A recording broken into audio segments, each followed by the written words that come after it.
그래서 이 마이너스 해석을 하기 위해서는 제일 먼저 이 좌표계에 대해서 우리가 조금 더 이야기를 하고 넘어가는 것이 편할 것 같습니다. 이야기했지만 글로벌 코디네이트 시스템은 전체에서 하나로 정의가 되는 전체 좌표계라고 불리는 글로벌 코디네이트 시스템입니다. 오른손 법칙 따르죠. 이야기했다시피. 그리고 기본적으로 이 마이다스는 이 우리가 지금 서 있는 이 지표면을 XY 면이라고 하고 거기에 중력 방향 XY 축이라면 오른손 법칙 X에서 Y로 감았을 때 올라오는 축이 Z축이 위로 올라옵니다. 그래서 이 연직 방향을 Z축이라고 하는 것이 우리가 글로벌 코디네이트 시스템입니다. 그래서 여기서는 주로 대문자로 XYZ라고 합니다. 대문자로 씁니다. 그 다음에는 이제 요소 좌표계가 있습니다. 요소 좌표계가 있는데 역시 마찬가지로 XYZ를 이용을 합니다. 그런데 스몰 x, 스몰 y, 스몰 z를 사용을 해서 나타내기도 합니다. 그 다음에 절점 좌표계는 절점의 노달 로컬 코디네이트 시스템이라고 해서 절점에 따로 정의가 되는 좌표계가 되겠습니다. 이것은 주로 언제 쓰이느냐면 임의의 방향에 따라서 구속 조건이 임의 방향으로 될 때 또는 경계 스프링이나 강제 변이 등 경계 조건을 입력하거나 또는 임의 방향의 반력을 계산할 때 이럴 때 절점에 따로 정의가 되는 좌표계가 되겠습니다. 우리가 요소 자유도에 대해서는 이미 이야기를 했습니다. 이동 변이 성분으로는 X 방향의 변이, Y 방향의 변이, Z 방향의 변이, 그리고 X축 둘레로의 회전, 로테이션, Y축 둘레로의 로테이션, Z축 둘레로의 로테이션. 역시 마찬가지로 전부 오른손 법칙을 따릅니다. 요소 좌표계라고 하는 것은 요소 좌표계는 조금 전에 이야기했던 이 엘리멘트 코디네이트 시스템인데 이게 말이 굉장히 많은데 그림을 보고 이야기를 하는 것이 빠를 것 같습니다. 결국은 뭐냐면 공간상에서 요소 좌표계하고 요소 좌표계는 여기 지금 부재가 이렇게 있습니다. 이 부재의 축과 전체 좌표의 축과의 관계를 나타냅니다. 글로벌 코디네이트 시스템과의 관계를 나타내는데 요거는 베타에 대해서는 나중에 한번 다시 베타가 나왔을 때 이야기를 하도록 하고 요소의 종류에 대해서 먼저 이야기를 하는 것이 좋을 것 같습니다. 우리가 마이다스에는 여러 가지 종류의 요소들을 해석을 할 수가 있습니다. 그 중에서 제일 기본적으로는 트러스 요소가 있습니다. 트러스 요소. 트러스 요소는 여러분들 잘 알다시피 부재력으로서 축방향력만 존재합니다. 액츄얼 포스만 존재하는 것이 트러스 요소입니다. 그러면 이런 트러스 요소에서 는 요소 좌표계를 어떻게 하느냐? 첫 번째 절점, 그걸 N1이라고 하고 두 번째 절점, 그걸 N2라고 하겠습니다. 그래서 트러스 요소가 있으면 N1 절점에서 N2 절점으로 가는 이 부재의 축방향을 엘리멘트 코디네이트 시스템의 X좌표로 선택을 합니다. 그래서 부재의 축방향이 X축 방향이 됩니다. 그 다음에 그러면 부재의 단면을 이렇게 딱 보면 단면은 어떤 축상이면 이게 어떻게 되죠? 단면이 이렇게 있으면 단면을 이렇게 봤을 때 단면이 이렇게 있으면 단면의 한 축이 Z축, 그 다음에 단면의 한 축이 Y축 이렇게 됩니다. 그래서 단면을 잘라서 보면 단면은 YZ 평면에 이렇게 놓이게 됩니다.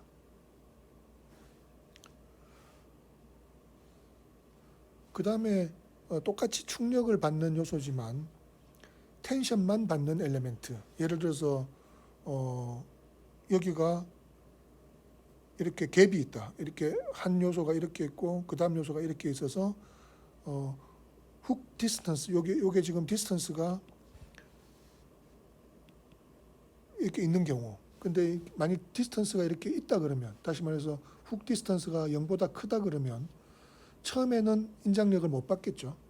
얘가 이 훅 디스턴스가 예를 들어서 뭐 D다고 하면 여기가 D만큼 벌어질 동안은 얘가 여전히 닿지를 않았으니까 충력을 전달을 못합니다. 하지만 만일 처음부터 여기가 닿아 있다 그러면 충력을 바로 전달을 할 수 있겠죠. 이런 것을 인장력 전담 요소, 텐션만 받는, 반대로 여기가 만일 이렇게 작용을 하게 되면 얘들은 서로 멀어지기 때문에 힘을 전달을 못합니다. 그래서 이런 것들을 텐션 올리 엘리멘트라고 하는데 마이다스에서는 이런 텐션 올리 엘리멘트도 고려를 할 수가 있습니다. 그 다음에 케이블 요소도 있습니다. 케이블 요소는 기하학적 비선형 요소인데 한마디로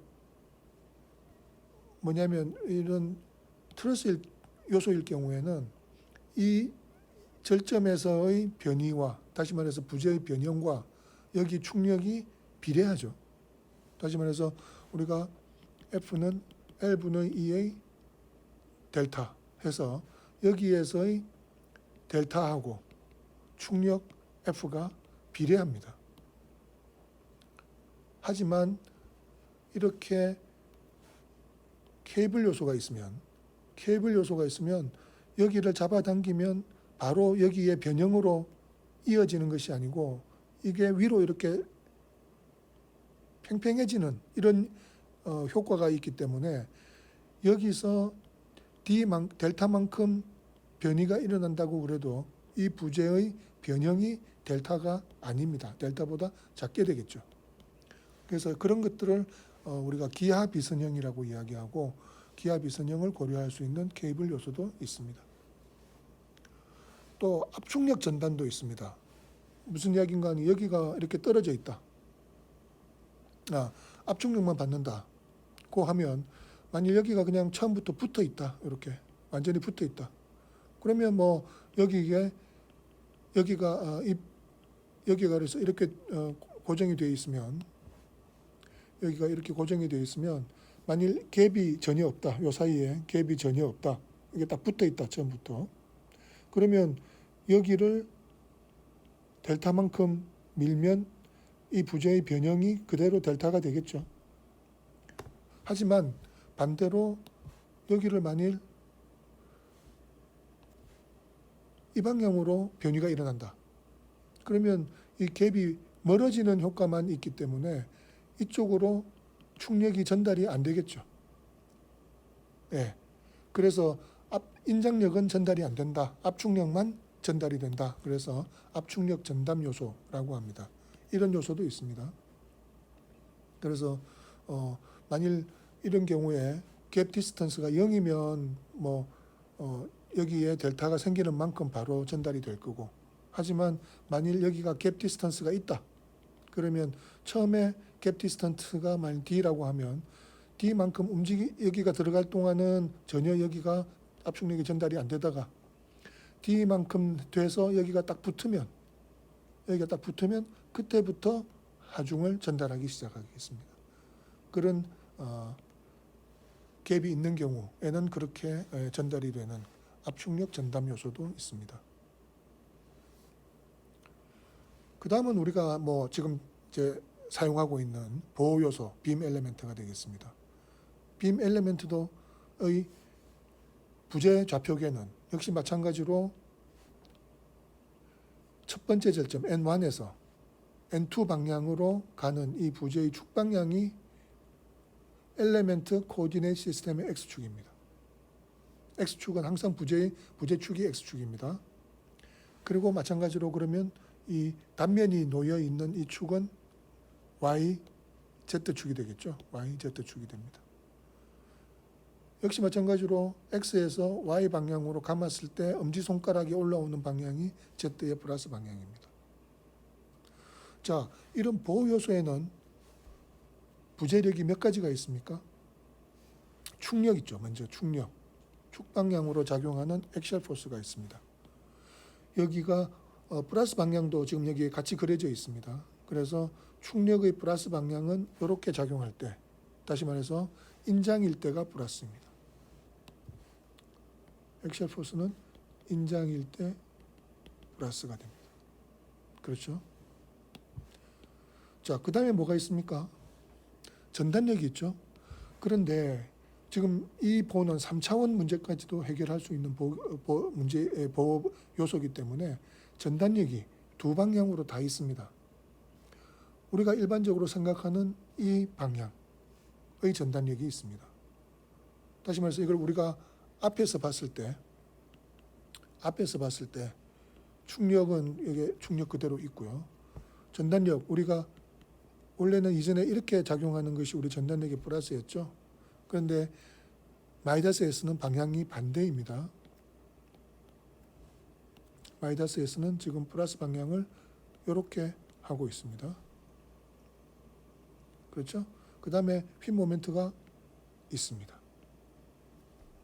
이게 우리가 지금까지 해오던 평면 문제에서 X, Z일 때 평면일 때의 전단력입니다.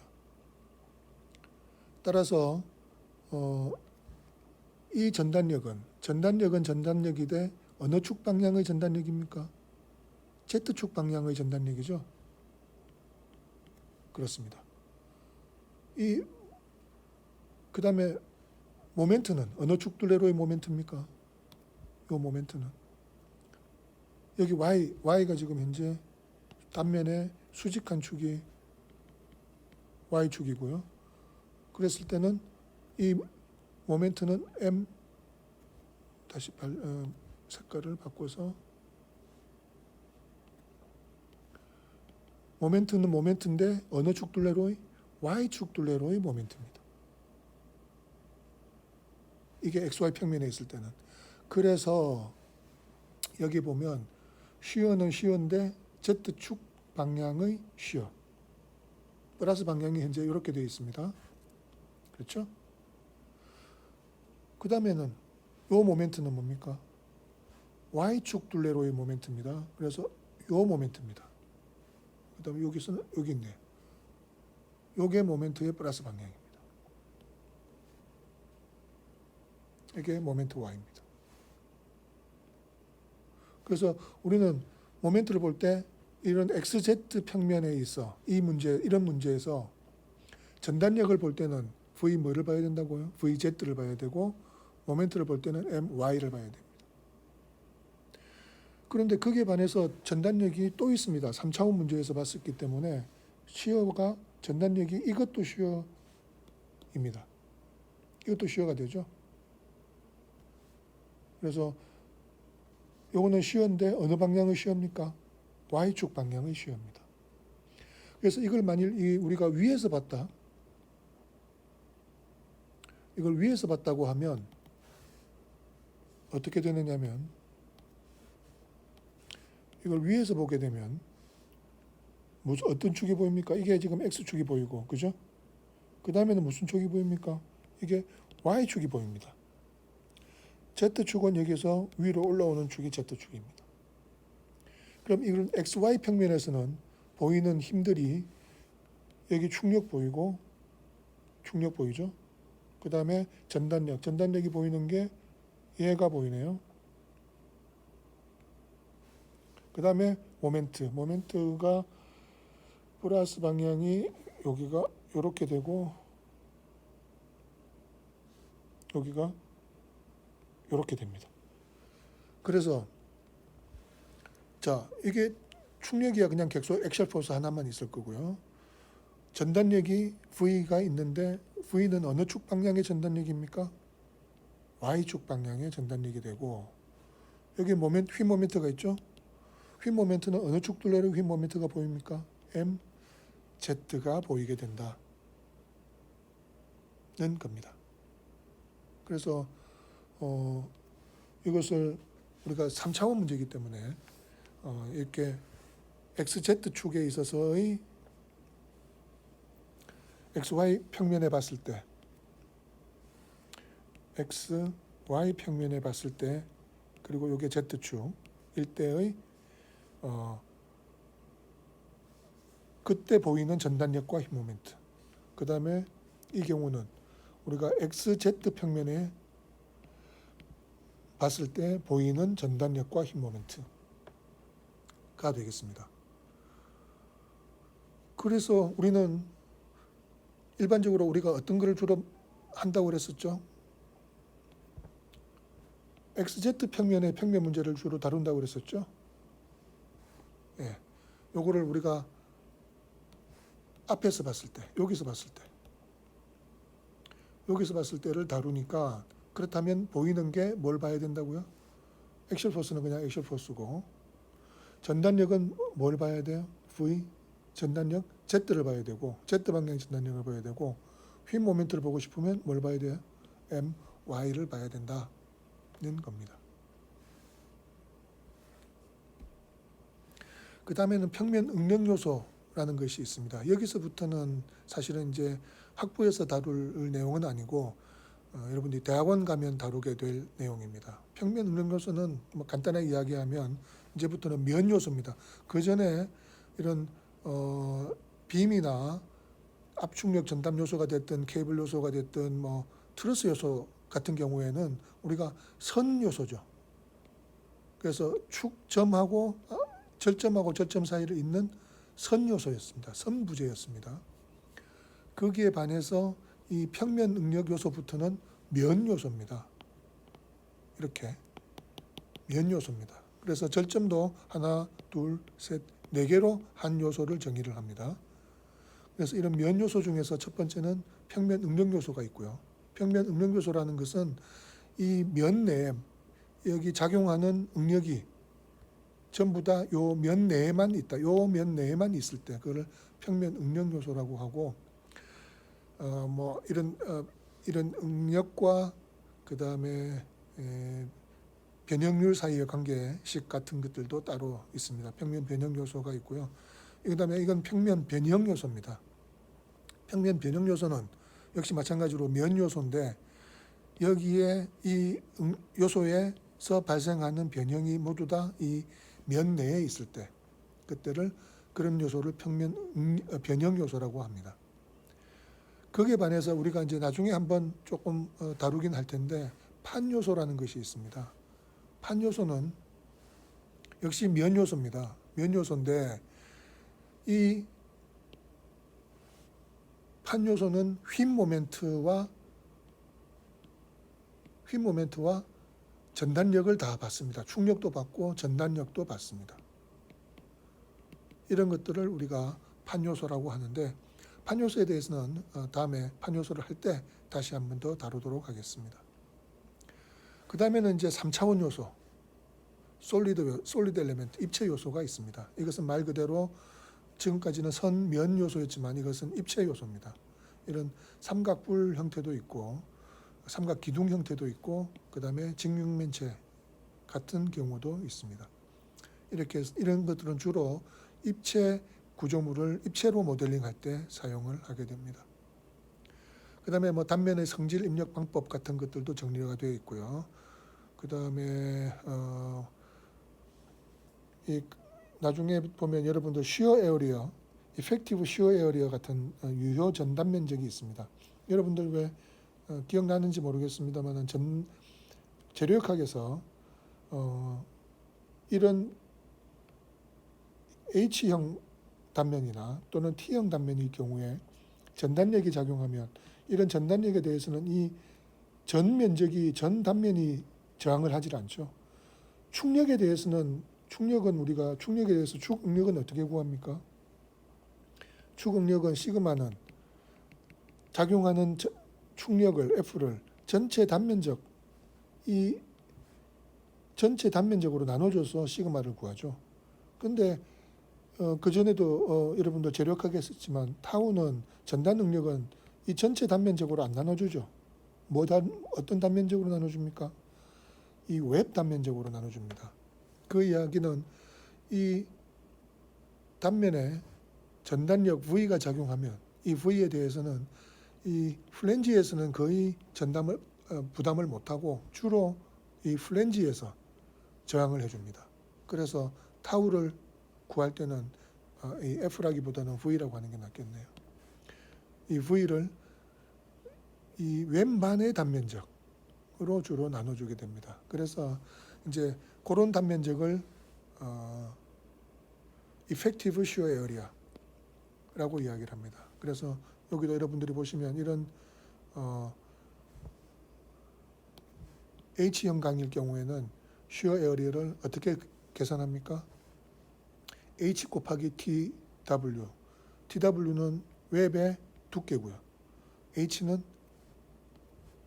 이 전체 높이입니다. 그래서 Shear Area로 쓰는 거는 요 면적만 Effective Shear Area로 사용을 합니다. 그래서 뭐 그런 것들에 대해서 지금 현재 식들이 정리가 되어 있습니다.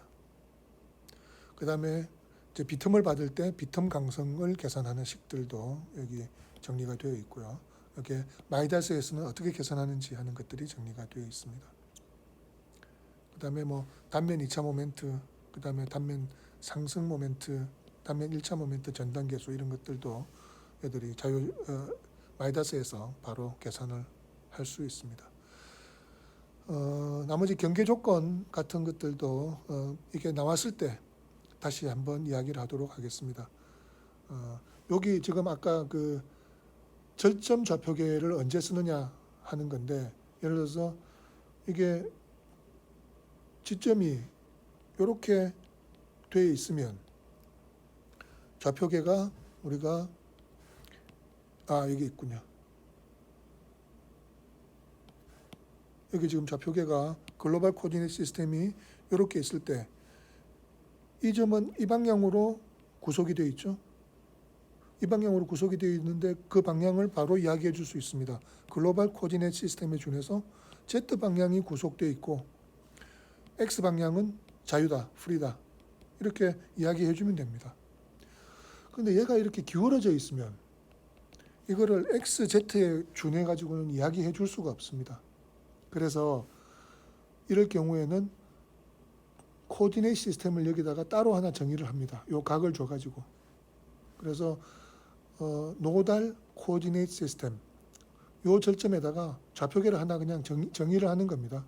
요 XZ 좌표계는 전체의 XZ하고 베타만큼 기울어져 있습니다 하고 하나 정의를 해줍니다. 그러면 이렇게 정의를 하면 요 구속을 이야기하기가 편하죠. 그래서 여기 방향으로 구속되어 있다. 그러면 이 국부 좌표계 노달 코디네이트 시스템의 Z 방향을 구속하고 그 다음에 이 노달 코디네이트 시스템의 X 방향은 프리입니다. 이렇게 이야기를 해주면 됩니다. 그런 걸 하기 위해서 이렇게 절점에다가 별도의 국부 좌표계를 정의를 하기도 합니다. 그 다음에 뭐 탄성 경계 조건, 탄성 연결 요소 이런 것들이 있는데 이것도 역시 요소의 담부 해제 조건 이런 것들도 다 나중에 문제가 나오면 다시 한번 이야기를 하도록 하겠습니다. 자, 여기까지 해서 일단은 우리가 당장 지금 필요한 것들에 대한 요소 좌표계, 그 다음에 요소에서 부재력이 어떻게 정의가 되는지 이런 것들에 대해서 한번 같이 여러분들하고 공부해 봤습니다.